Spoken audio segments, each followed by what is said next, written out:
Your gift is behind you. Happy birthday.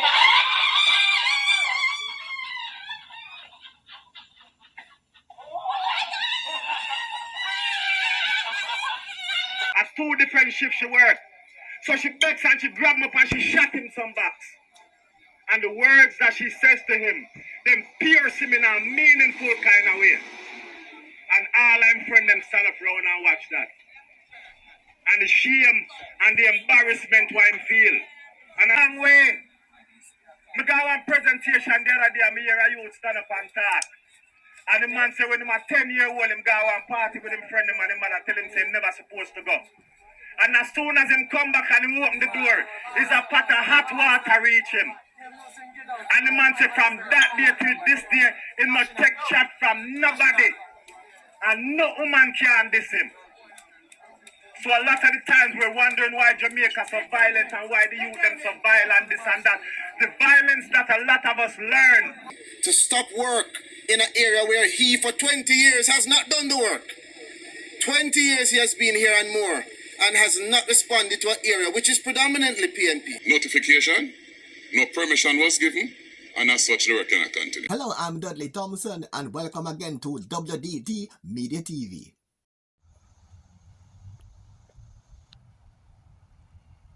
And welcome to today's show, the Christmas edition. And guess what? Dancehall star Spice gave her younger sister a car for her birthday. Let's take a look.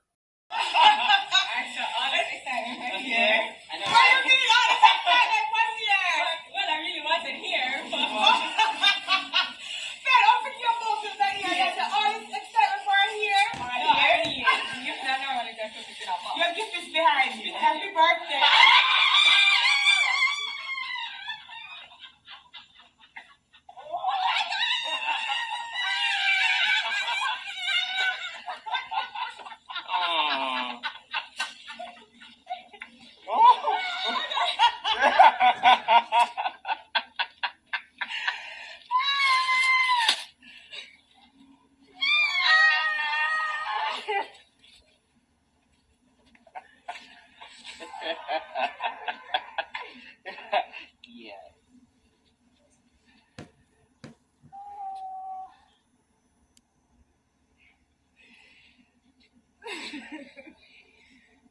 Happy birthday!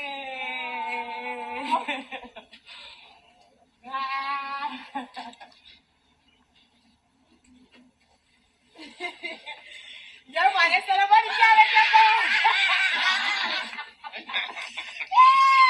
I'm gonna get it right. You guys are all of different phones right here. Right here.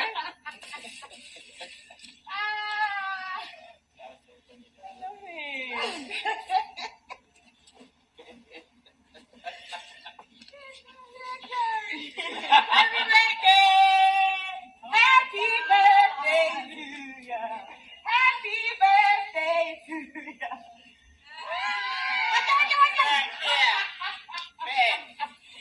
Yo!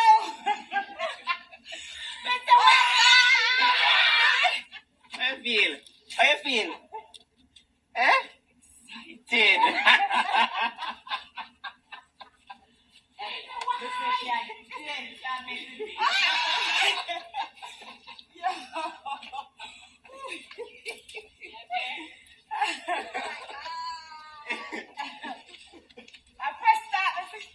That was dancehall artist Spice. A good day there, giving her sister a brand new ride for her birthday. Still inside the family, well-known personal coach Kevin Wallen is saying that Jamaican youth first learn violence inside their own homes.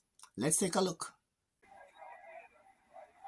I want to let's take a look. We spoke about domestic violence earlier. And I want to bring it to you this way. So here's a scenario where you have a little youth. He might go school and he might play football and he love football.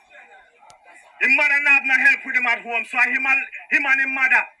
And his mother knows the exams that come up and she want him to study. And she down the home to make sure say he must study, so she tell him, don't go down at the ball field. And every time she talk to him, him still end up down at the ball field. Exam time I come round, she don't want him fail because I want youth and she want him go to good school. So what end up happening now?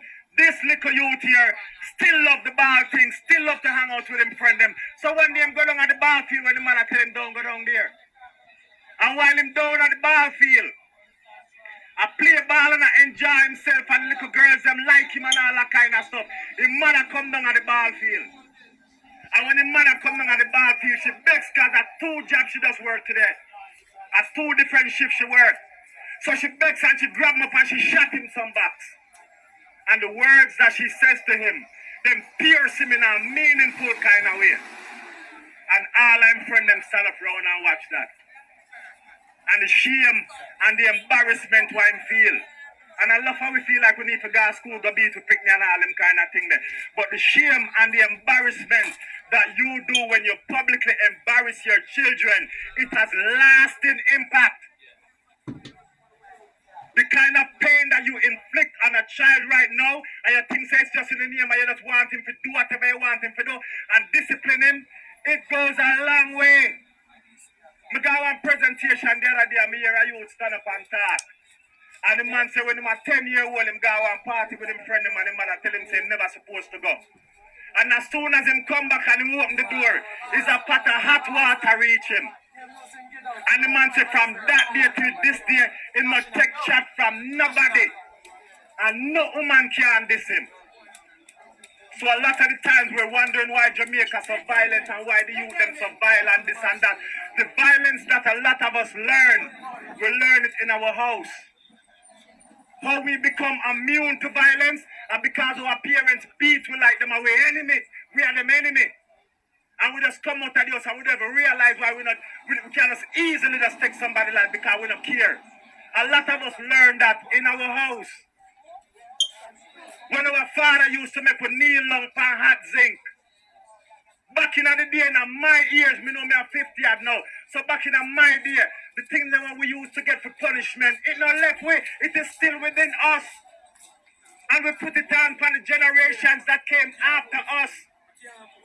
And the reason why Jamaica look the way that it does is because of how we treat one another. And how we treat one another is how we learn how to treat one another. And we learn that from home. The way you treat your children, it makes a difference. It matters. The way you speak to them, it matters. The way you deal with when them fail an exam or them fail a test, or when teachers say them not behave, it matters. You are scarring them. When I take a look at which part we're there, as a people right now, I know we treat one another, we behave like a people that has been scarred. A lot of our little people and them suffer from PTSD. People go war, you know. And when them go war, them see people get shot. They never necessarily kill nobody, them go war and them see dead bodies. And when they come back from the war, them wake up with nightmares every night because of what they're seeing. Our people, our children are seeing it at a young age on the streets where they live. And there's no adequate counseling to help them to get past that. So the behavior that you're seeing is not just that them wicked and bad. It's because they have been programmed and they have been conditioned in a particular way.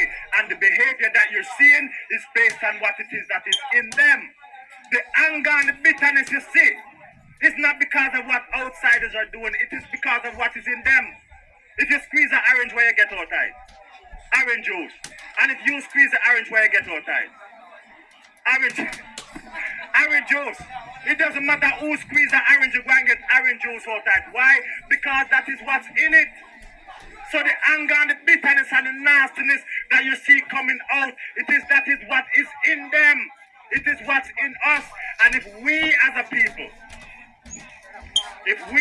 people do not stop to recognize, you know, like when you shout after a 2-year-old, a lot of the times when we are trying to get a message across to someone who's angry, the first thing that them want, them just want to know, say, you hear what them are saying. They don't want a correction yet. They don't want a direction yet. They want just to know that you heard them. And most people go through life just like they've never been heard.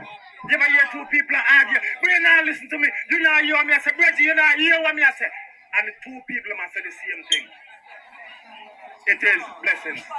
It is absolutely amazing what we as a people can do to make the difference. We are the only ones that can make the difference. It doesn't matter what the up top does. It doesn't matter what government, police, it doesn't matter what anybody does until we decide.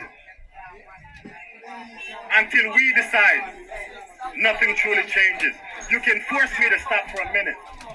That was Kevin Walling, a well-known personal coach and also motivational speaker. Now on the political scene, councillor and MP clash over road work. Let's take a look. Prime example of the distinction between the old-time politics and the politics that Jamaica needs now. What I hear happened here today is despicable.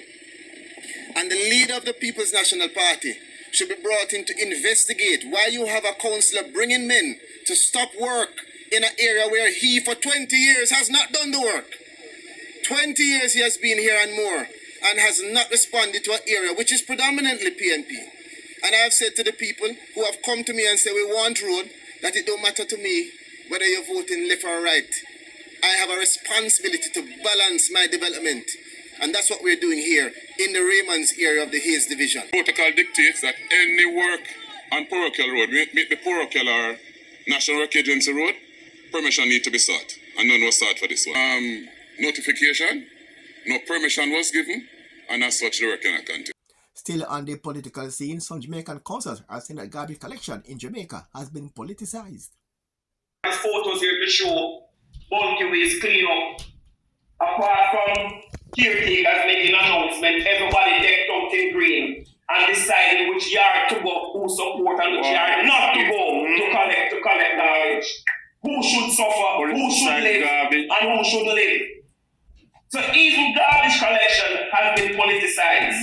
20 loads were moved. Which division? 10 was paid for by the Member of Parliament, and 10 was paid for by the caretaker.